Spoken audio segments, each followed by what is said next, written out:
This is the Horse Radio Network. This is episode 41 of the Wisdom by Wessa show on the Horse Radio Network.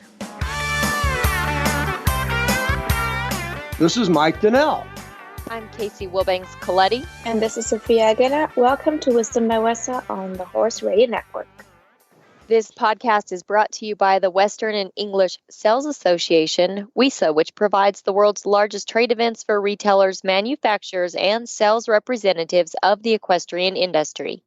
In this podcast, we feature exclusive interviews with noteworthy Western and English personalities, retailers, and exhibitors who you've always wanted to talk to.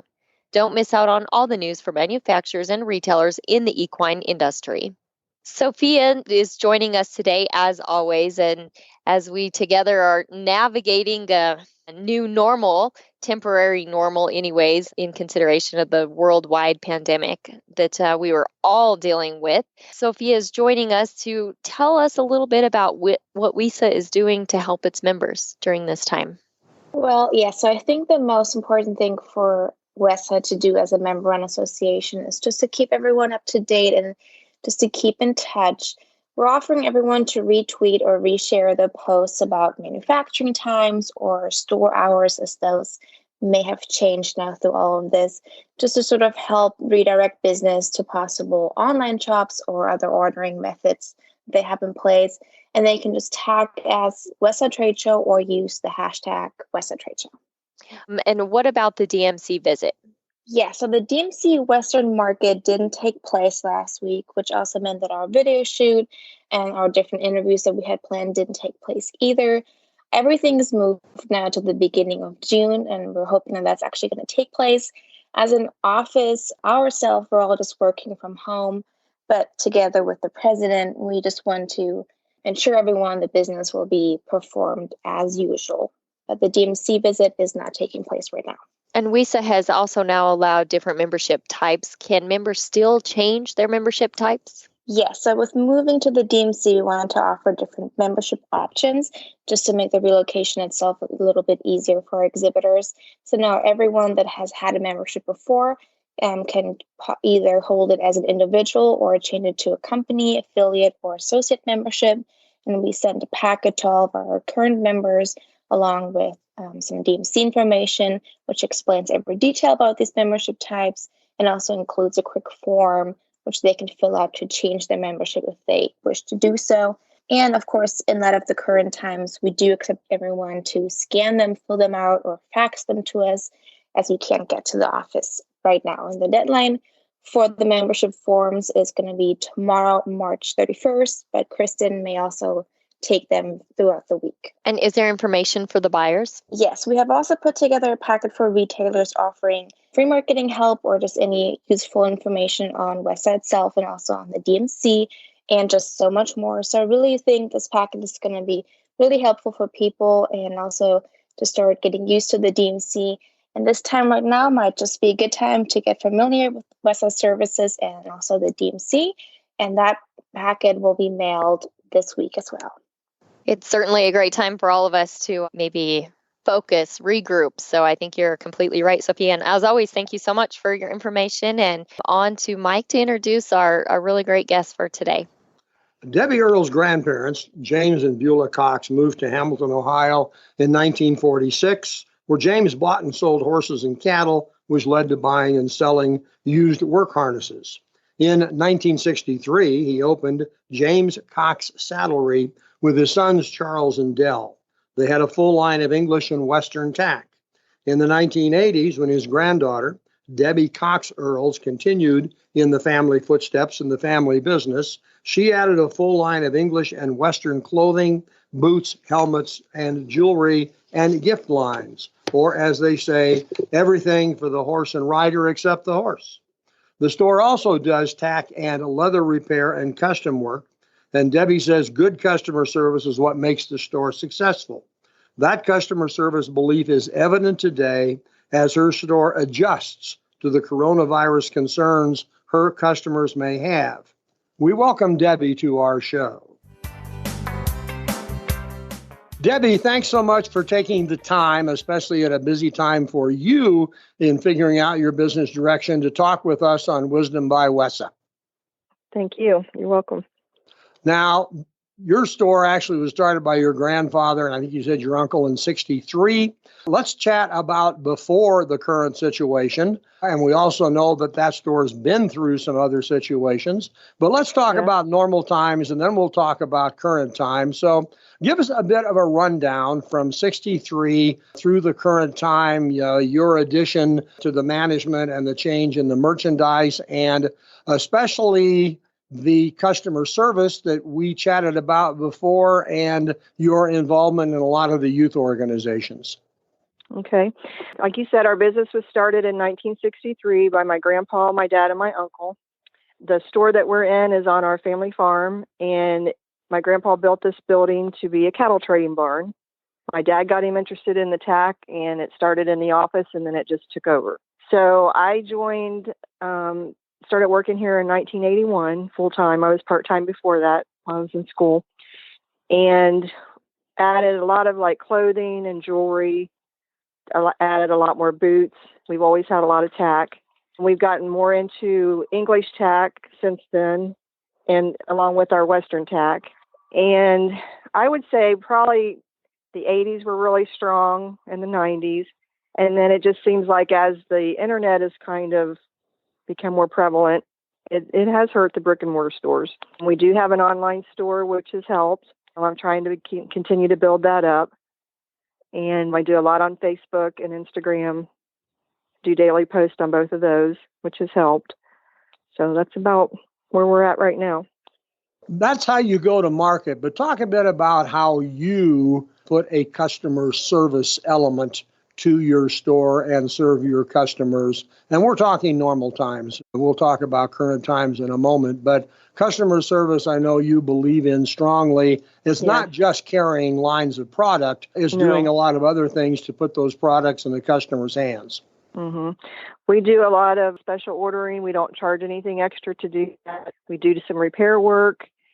We pretty much bend over backwards for our customers. I mean, with whatever they need, we're here, and they know that.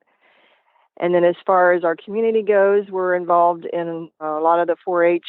That's probably our biggest thing that we sponsor too, is the 4-H horse shows and the fairs and the rodeos. And I also set up at those. And I mean, I feel like the 4-H kids are the future of this business. And a lot of the kids, that I've been here so long, I've seen their kids, and now they're kids. And so we just continue with a lot of families that have been in this industry for a long time, and they continue to come into the store. Another question, what is the difference, if anything, between what the English customer wants and needs and the Western customer wants and needs? And you have to do things for that English market in your customer service initiative that you would do differently in the Western world? The English customer tends to listen more to their trainers, and they are more particular in what they buy, I guess you could say. So they're very specific, sometimes very specific to brands or to whatever their trainer is telling them that they need. Where the Western customer is more, I don't want to say laid back, but just more easy to find a variety of things that they're happy with. And they're making more of their own decisions, and the English is making decisions based on the trainer. Right. Another question before we forget it, because not all of our listeners know where Hamilton is or the geographic footprint of your store. Chat a bit about where you are and the surrounding market that you serve. We are 30 miles north of Cincinnati. We're in the southwest corner, so we border Indiana and Kentucky. We have customers that come from those two states also. And we are we're in Hamilton, but we're actually in the township, so we're not in the city. We're only maybe 5 minutes from the main drag that goes through Hamilton. So the area that we're in still has a lot of farming. Like I mentioned before, we are on the family farm. We have 85 acres, so we're back off the road. We're not down on the main road, but we're just back a lane.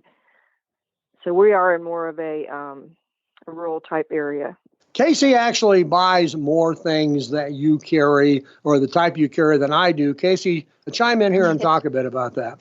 Well, yeah, and I think one of the things that I wanted to mention when just listening to you and Mike talk and him bringing up the fact that you're a third generation owner of this, maybe you can help touch on it a little bit more, but do you feel that you can easily gain trust from your customers being that you are a third generation owner of this business? I think so. I mean, they know that we've been here. We're not going to, we're not a fly-by-night company. We are involved in the community, are involved in 4-H.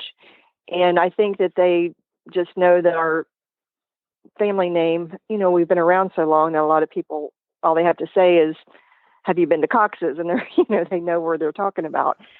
But, and then too, they gain the trust because they know they can come in and I could totally take advantage of somebody that's a newbie, but I'm not going to do that. Sure. I will talk someone out of something, buying something that before I would never talk somebody into buying something. Sure.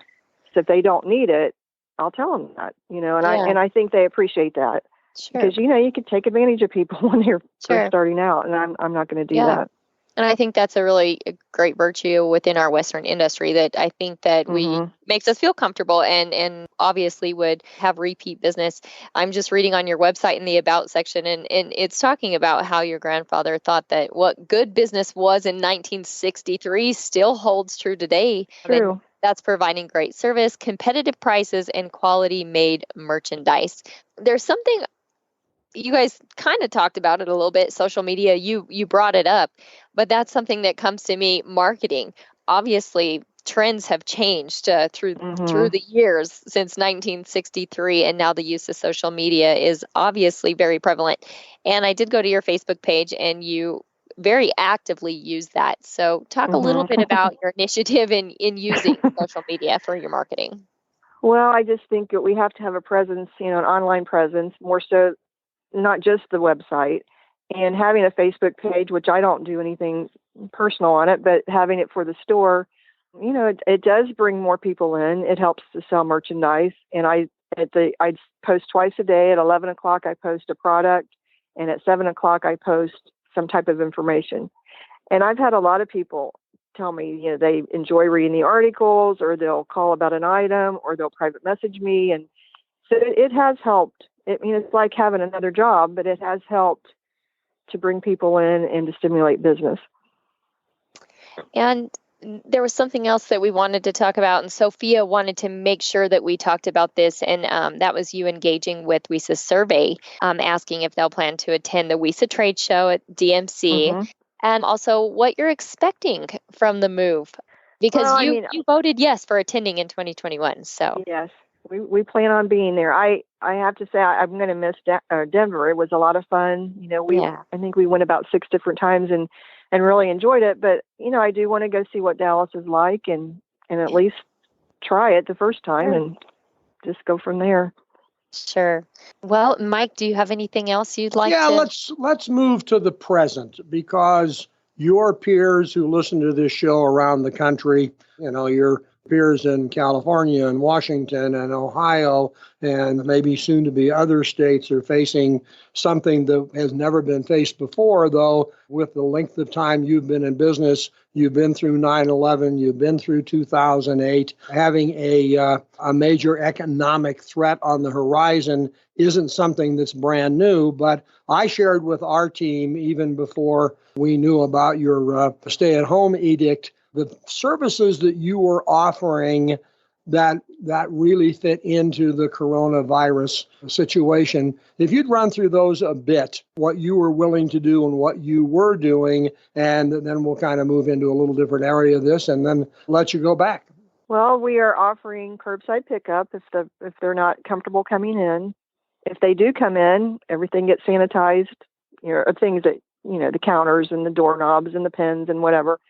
When they leave, I'm also offering free delivery to there's probably about 4 stables that are really close, and I contacted all of them on Sunday and told them if they needed anything that I'd be happy to drop it off, and there wouldn't be any fee for that. As far as further delivery, if someone calls about that, I'll just have to see how far away they are. We are, As far as our online sales, they can order online. They can still pick it up at the store, pick it up at curbside if they don't want to come in. And I did a delivery on Saturday for a lady that's not far from here, and she was going to have me ship it. And I said, well, I'll just drop it off. There's no sense in her paying the shipping. And when she was so close. So that's something new. I mean, it's just every day is with this that's going on, every day can be different. Well, clearly with this current crisis, customer service continues to play a role. I suspect Right. your online business will continue to be an asset for you until we get out of this situation. Mm-hmm. I don't know if you have any words to share with your retailer peers in other parts of the country, but clearly you, California, Washington are in a more dire lockdown, if you will, situation than many of them are. But any words you have to share with them? Just to stay strong and that we will get through this. Okay. Listen, I thank you so much for being part of our show on a difficult period. We're impressed with how well the store is handling your situation. And I think all of our listeners will gain some insight into the strength of and the heart of someone who is in our business. Thank you so much. Thank you. You're welcome. Thank you. Show notes and links from today's show can be found at wisdombywisa.com. And as always, we'd like your feedback. There's a contact link on the website. The Wisdom by Wisa show will be published on the 15th and 30th of every month. You can listen on most of your favorite podcast players, and you can also listen on the Horse Radio Network app on your iOS or Android phone. You just search Horse Radio Network in the App Store. It's free and it's super easy to use. Be sure to visit all the great shows on the Horse Radio Network at horseradionetwork.com. Thanks for listening to the Wisdom by Wisa podcast. Wisa, where the industry meets.